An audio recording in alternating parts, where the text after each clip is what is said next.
On one bright and sunny morning, Johnny and Joey decide to start a business. They both had their own great ideas, so they went their own separate ways.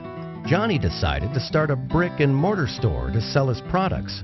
He rented out a nice building at a nice location. He hired a couple of salespeople. He printed brochures and flyers and direct mail pieces. He advertised in the local newspapers. And within a few weeks, Johnny started seeing sales and a lot of local customers. Johnny was excited, but he had a very high overhead and a very low profit margin, so he decided to wait to see some growth. Joey, on the other hand, decided to start an online store to sell his products. Joey got a nice-looking website with a nice little name. He hired a content writer.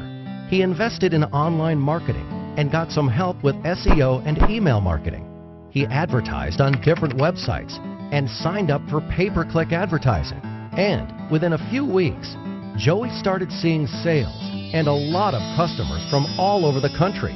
Joey was excited since he had very low overhead and a very high profit margin, and he could not wait to see some growth. A year passes by.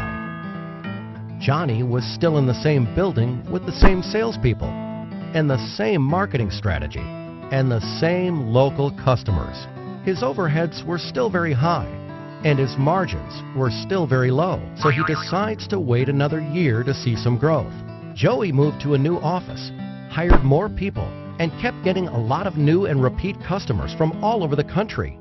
His overheads were still very low and his margins were still very high, so he decides to start another online store